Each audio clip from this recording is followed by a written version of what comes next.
Parasite Eve and Vagrant story, there's this sort of similar theme and atmosphere foreboding in both games, though this manifests in somewhat different ways, with one leaning towards horror and the other towards dark fantasy. For one of these games, there are modern titles that have recently picked up the mantle, while for the other, you have to go back to find something that is much more similar. But I feel like both fan bases will appreciate all of these games, so I thought it made sense to bring them together. Let's start with an indie game that has been getting a lot of attention for its similarity to Parasite Eve. Parasite Mutant really pulls no punches with the name and the style of the game, and thank God for that because it feels good to play something that feels like Parasite Eve again. The combat is active with a meter that charges over time. The character reminds me of Parasite Eve. The feel of the game reminds me of Parasite Eve. You could have told me that this was a sequel, and I probably would have believed you, but there are some differences, and they're differences that I appreciate. Parasite Mutant is notably faster paced in the actual movement. It has its own personality. As much as it clearly borrows from Parasite Eve, it's not just straight nostalgia bait. It has this very solid backbone to work with. The only worry that I have is whether it actually will have a story that is worth going through. Since the demo hasn't really showcased that part of the game as much, it's more of a showcase of the gameplay and kind of the general feel of the game than anything else. But the gameplay is very solid, so we could be looking at a very well done game here that will have huge appeal for fans of Parasite Eve. Parasite Mutant will release sometime in 2026 for PS5 and for PC. A very interesting game made by one of my favorite developers, Falcom, is actually one of the closer related games to Vagrant story. Xanadu Next has a good amount of similar structures in the way that it plays. Xanadu Next will have you spending a lot of time running through various dungeons, stabbing all sorts of enemies with your sword, and leveling up while grabbing as much loot as you can possibly hold in your never-ending bottomless pit of an inventory. It doesn't have the same limb-targeting tactical combat as Vagrant's story, but there's something about this game that scratches a similar itch, and that few modern games have done since. And of course, much like Vagrant's story, you'll be spending time pushing around boxes. Xanadu Next leans a bit darker in tone than many of the games by Falcom, and it comes together in a really interesting way that I think fans of Vagrant's story will enjoy. There's all sorts of bosses, and it just feels really good to play. You can play Xanadu Next on PC.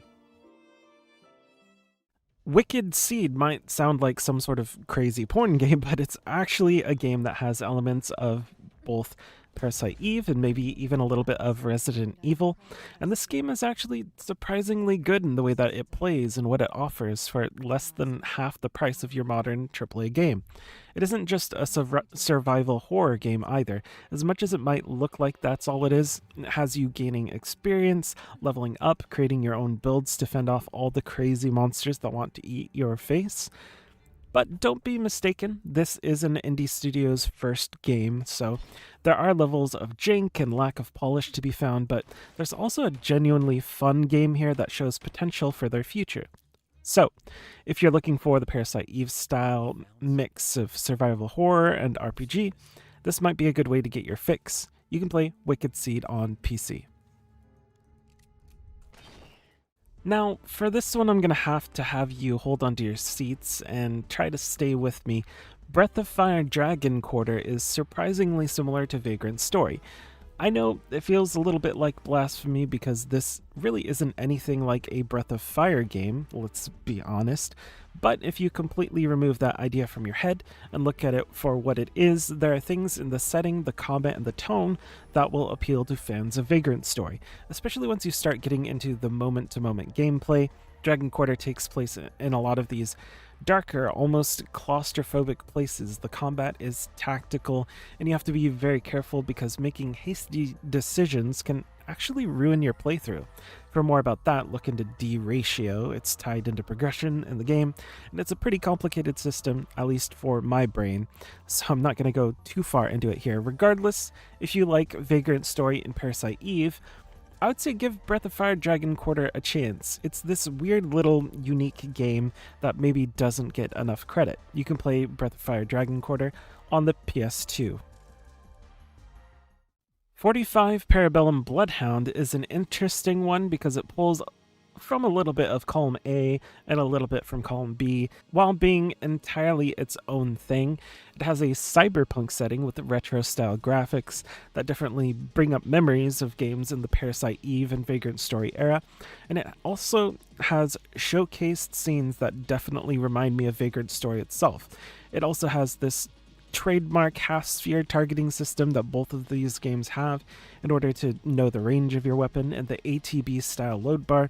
The game plays out in stages, 7 in total, letting you explore these spaces as you please, with all sorts of sci-fi goodness lurking around each corner. Above all, this game just looks really cool, and I'm excited for when we actually get to see more of it. There's no release date currently, so it could be a while before we see it come out. Aether Singularity fits into a similar category as 45 Parabellum. It has some pretty obvious stylistic similarities to both Parasite Eve and Vagrant story. Combat is real-time action. It has this mix of gunplay and magic. With this combination, you'll have to build up your mana by blasting demons and then unleash powerful magic. Apparently, there's also some sort of time countdown that's going on as well, so that adds a sense of urgency, but it also might not be the kind of thing that everyone enjoys.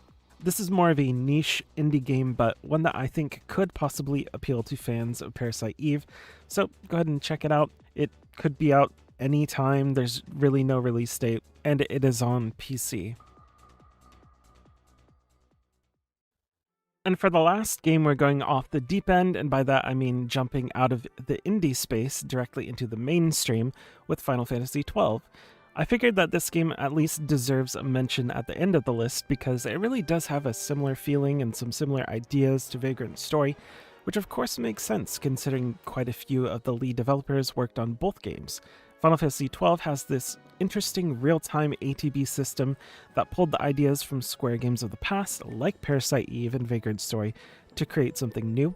A combat system that a lot of people really enjoy with some of the trappings of Final Fantasy. And not only that, but technically, they do both take place in Ivalice, so the settings are also similar. If you want a game that has that Vagrant story feel, but leans more towards the JRPG side of things, definitely check out Final Fantasy XII. It's a great game, really worth playing, especially since they released the remastered version, the Zodiac Age. You can play that on PS5, Xbox Series X, Switch, and PC. So that is 7 different games that are like Parasite Eve and Vagrant story in all sorts of different ways for you to check out.